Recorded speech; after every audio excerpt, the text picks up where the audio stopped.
Spirituality has a role to play in everyone's life because it is what connects us to what I say is the ether, the things in between, the situations that are the circumstances around our lives, what connect us with one another. This time, in my reading through the prophet, I'll be talking about the chapter on freedom. As Al-Mustafa leaves the city of Orphalese, he tells his people of the learnings that he did over the years of observing. My name's Sarab, and I make videos about emotional intelligence every day, and this is part of elevating your spirituality on freedom. And an orator said, "Speak to us of freedom." And he answered, "At the city gate and by your fireside I've seen you prostrate yourself and worship your own freedom, even as slaves humble themselves before a tyrant and praise him though he slays them. I, in the grove of the temple and in the shadows of the citadel, I have seen the freest among you wear their freedom as a yoke and a handcuff.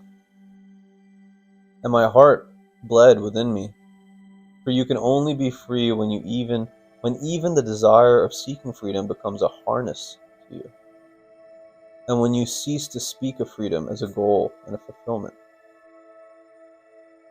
Repeat that again. "And my heart bled within me, for you can only be free when even the desire of seeking freedom becomes a harness to you, and when you cease to speak of freedom as a goal and a fulfillment.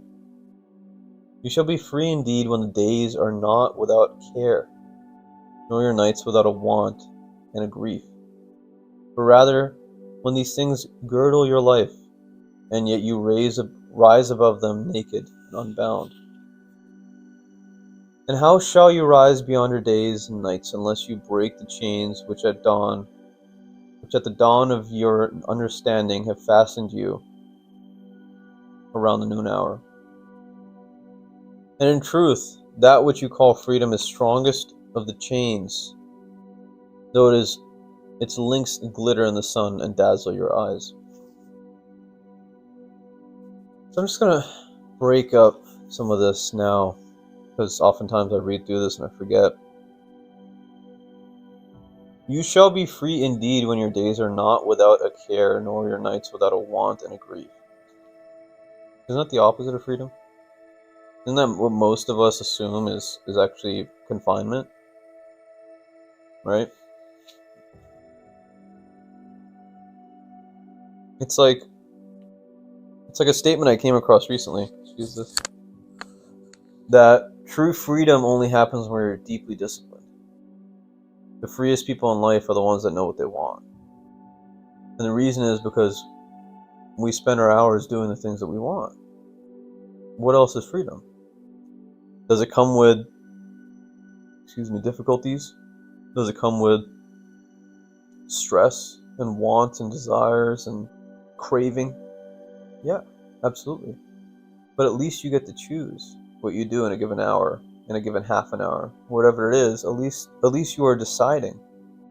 You are making the conscious choice, the freedom to choose. And in truth, that which you call freedom is the strongest of the chains, though its links glitter in the sun and dazzle your eyes. And what is it but fragments of your own self you would discard that you may become free? If it is an unjust law you would abolish, that law was written with your own hand upon your own forehead. You cannot erase it by burning your law books, nor by washing the foreheads of your judges, though you pour the sea upon them. And if it is a despot you would dethrone, see first that his throne erected within you is destroyed.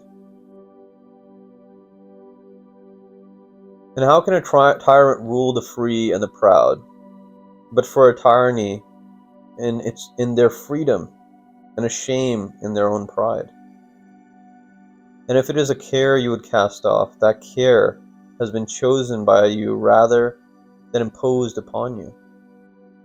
And if it is a fear you would dispel, the seed of that fear is in your heart, and not in the hand of the feared. Verily all things move within you, being in constant half balance, desired and the dreaded, the repugnant and the cherished, the pursued and that which you would escape. These things move within you as lights and shadows and pairs that cling. And when the shadow fades and is no more, the light that lingers becomes a shadow to another light. And thus your freedom, when it loses its fetter, becomes itself the fetter of a greater freedom. He talks of running.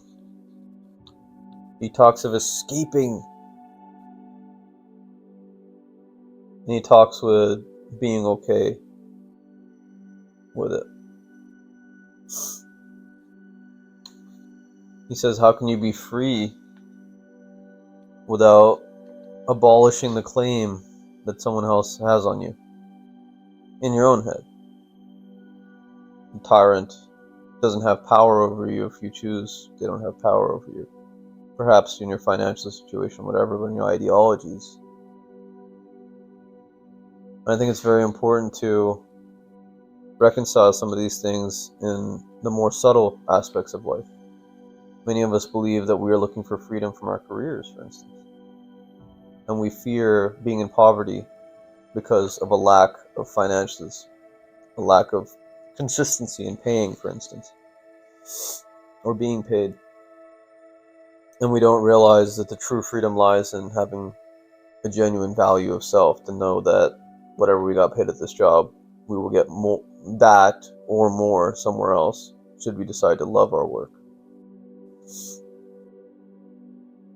I think it's very interesting that as a society that wants to be free, many of the chains that bind us are actually on our own head. It reminds me of all the various animes and the protagonists that I've seen in my life or read about in my life, and how slight changes in their perspective and in the way that they approach life actually broke open an entire universe. I remember when I was really upset at someone, once I said, in your small universe, you don't understand where I'm coming from.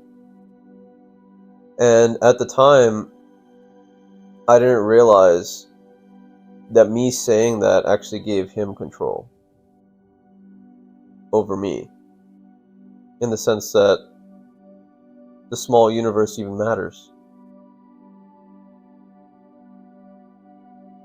I say this to say